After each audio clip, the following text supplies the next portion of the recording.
Olá, bom dia, meu irmão, minha irmã, graça e paz em nome do Senhor Jesus. Chegamos aqui para prosseguir hoje a mais um estudo. Nós estamos no livro de Atos, capítulo 21, a partir do versículo 17, que vai até o 26. Vamos ler? Diz assim, olha: Tendo nós chegado a Jerusalém, os irmãos nos receberam com alegria. No dia seguinte, Paulo foi conosco encontrar-se com Tiago, e todos os presbíteros se reuniram. E tendo-os saudado, contou minuciosamente o que Deus fizera entre os gentios por seu ministério. Ouvindo, deram glória a Deus, e lhe disseram: Bem vês, irmão, quantas dezenas de milhares há entre os judeus que creram, e todos são zelosos da lei. E foram informados a teu respeito, que ensina todos os judeus entre os gentios a apostatarem de Moisés, dizendo-lhes que não devem circuncidar os filhos, nem andar segundo os costumes da lei. Que se há de fazer, pois? Certamente saberão da tua chegada. Faze, portanto, o que te vamos dizer. Então, estão entre nós 4 homens que voluntariamente aceitaram o voto. Toma-os, purifica-te com eles e faze a despesa necessária, para que raspem a cabeça, e saberão todos que não é verdade o que se diz a teu respeito, e que, pelo contrário, andas também tu mesmo guardando a lei. Quanto aos gentios que creram, já lhes transmitimos decisões, para que se abstenham das coisas sacrificadas a ídolos, do sangue, da carne de animais sufocados e das relações sexuais ilícitas. Então, Paulo, tomando aqueles homens no dia seguinte, tendo-se purificado com eles, entrou no templo, acertando o cumprimento dos dias da purificação, até que se fizesse a oferta em favor de cada um deles. Gente, o negócio aqui é tenso agora, pesado. Acabaram as viagens missionárias de Paulo. Chega ao fim a terceira viagem missionária de Paulo. Foram aproximadamente 18 anos de viagens, muitos frutos, muitas igrejas abertas, muitas pessoas convertidas. A terceira viagem missionária deu muito fruto, né? Paulo chega em Jerusalém trazendo as ofertas que por muitos anos ele trabalha, não se fala mais dessas ofertas. E aqui, nesse trecho, mostra-se qual é o cenário de Jerusalém. Olha só, chegaram em Jerusalém toda a sua comitiva, Lucas dizendo aqui, está no meio. Eles muito provavelmente vão até a casa de Minasson, e que nós falamos ontem, aquele velho discípulo, né? E ali eles vão ter uma reunião com Tiago e os presbíteros da igreja. Não se fala dos outros apóstolos, só Tiago, o irmão de Jesus. Porque talvez os outros apóstolos não estavam mais em Jerusalém. Muito provavelmente por causa da grande perseguição, eles já haviam se estabelecido em outras cidades, fugidos de Jerusalém. Jerusalém não era mais um lugar muito interessante para os apóstolos, né? E para os gentios cristãos. Por quê? Porque o cenário que mostra aqui é que os judeus que haviam se convertido ao cristianismo tomaram conta da igreja cristã em Jerusalém. Lembre-se que o templo ainda existe e o judaísmo ainda está firme e forte, com seus sacrifícios, suas ofertas, suas festas, né? O concílio de Jerusalém havia dado estas instruções, como nós vimos aqui, de se abster das coisas sacrificadas a ídolos, do sangue, da carne de animais sufocados e das relações sexuais ilícitas. Mas estas instruções, elas valiam muito mais para os gentios do que para os judeus. Os judeus não assumiram isso. Grande parte dos judeus convertidos diz aqui que eram zelosos pela lei, não tinham abandonado a lei. Então eles levavam a ferro e fogo, circuncisão e tudo mais. E eles haviam, então, tomado conta da igreja cristã de Jerusalém.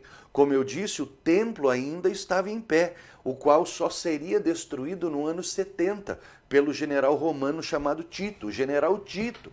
Até então, o judaísmo estava muito forte.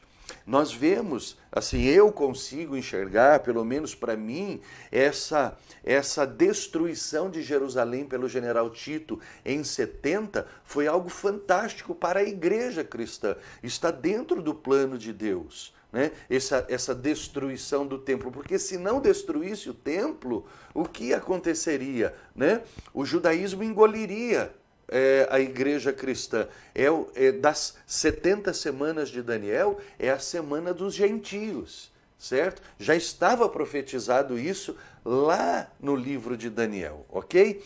Então, o que acontece? Quando Paulo chega em Jerusalém, ele encontra este cenário completamente desfavorável, corroborando tudo aquilo que o Espírito Santo falava por boca dos profetas, né? Que o que Paulo encontraria ali. Bom, muito bem. Mal ele chega, fazem no dia seguinte essa reunião com Tiago e os presbíteros. E olha só, aqui Paulo fala minuciosamente, dá um relatório minucioso de tudo o que aconteceu. No versículo 20 diz que eles deram glórias a Deus e, meu irmão, nem conversaram sobre o assunto. Eles não estavam ali reunidos para ouvir o relatório de Paulo. Eles estavam ali para quê? Olha o que o versículo 20 diz. Bem vês, irmão, quantas dezenas de milhares entre os judeus creram, e todos são zelosos da lei. Ou seja, ele está falando aqui, ó, os judeus creram, mas eles continuam servindo a lei. E eles foram informados pelas pessoas que chegam em Jerusalém, que falam muito mal de você, que você ensina os judeus a apostatarem. Olha o termo que eles usaram. A apostatarem os judeus da lei de Moisés, né? Para que eles apostatem de Moisés. E eles dizem que você está ensinando que nem circuncidar os filhos, que era das regras da lei mais sérias para eles. Estão dizendo que você fala que não precisa circuncidar os filhos, né? Então, ou seja, sentença de morte para você, Paulo. Né? Por quê? Podia ser apedrejado, ele podia ser morto. Então há uma grande preocupação agora da igreja com a chegada de Paulo, porque quando Paulo chega, essa paz que existia entre cristãos e judeus vai acabar. Por isso que Paulo precisava ir para lá. Você entendeu? Por quê? Porque o que estava acontecendo ali é que a igreja de Jerusalém, ela se acomodou, se acovardou, ficou na dela, deixa os judeus tomarem conta, deixa, entendeu? Então a gente vê que Paulo tinha que ir lá para acertar esse negócio. O que falava de Paulo era mentira.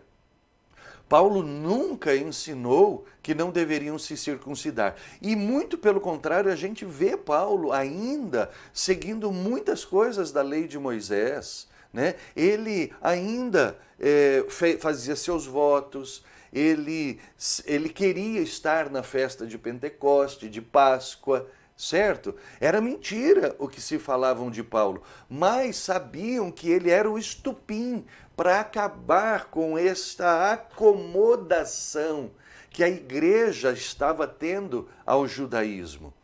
Que hoje mesmo, irmãos, nós estamos vendo a igreja se acomodando, uma igreja acovardada, né? Até pelo que nós estamos vendo aí, esses profetas do anticristo falando hoje por aí, né? Até em atualização da Bíblia, certo? E a igreja nunca poderia ter se acovardado. Paulo precisa de gente de coragem, como Paulo. Ele vai lá para enfrentar o leão. Bom, mas Paulo também não queria uma briga. Ele também queria manter a paz, mas queria manter o caminho certo. Então Tiago, sendo muito pragmático, muito prático, querendo manter a paz entre judeus e os gentios e a igreja, o que fala para ele? Fala assim, olha Paulo, tem 4 pessoas aqui, 4 irmãos que estão conosco aqui, deixa eu achar aqui ó, eles estão entre nós 4 homens que estão fazendo um voto de nazireado. E aí, Tiago fala, toma-os, purifica-te com eles e faz a despesa necessária para o cumprimento do voto. O que é isso? Bom, muito bem. Olha, é muito interessante porque havia entre ali os judeus pessoas muito pobres que faziam seus votos, mas não tinham como honrar com todos os gastos, porque era caro, porque cada pessoa que fazia um voto precisava sacrificar 4 animais, não era barato, fora as ofertas acessórias que eles precisavam dar. O rei Herodes Agripa I, ele, para ter uma boa imagem perante os judeus, geralmente ele pagava estes votos dos pobres, certo? Pagava os votos para ter uma boa imagem perante a sociedade judaica. E como isso dava certo, ofereceram isso para Paulo. Só que tinha uma coisa interessante. Quem pagava os votos tinha que ficar junto com o adorador dentro do templo, numa sala que era reservada, um cenáculo reservado para isso. Flávio Joséfo, o grande historiador judeu, ele diz então que esses votos, eles duravam geralmente 30 dias. Agora pensa uma coisa, o rei Herodes Agripa ficava junto? Não. Ele pagava, mas podia-se dar uma procuração para alguém estar acompanhando junto. Então o rei pagava, mas chamava um súdito dele e falava, ó, você vai ficar lá com esse povo aí. Certo? Que eram aproximadamente 30 dias. Mas se no meio desses 30 dias acontecesse alguma coisa que quebrasse o voto, o que tinha que fazer? Tinha que fazer um ritual de purificação, certo?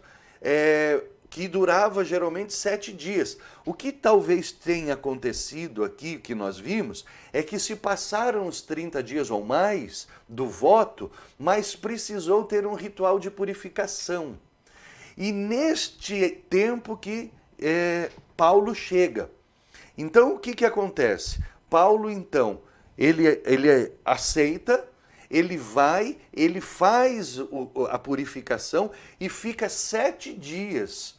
Olha só, Paulo aceita ficar 7 dias com 4 homens paupérrimos, que eram muito pobres, miseráveis mesmo, né?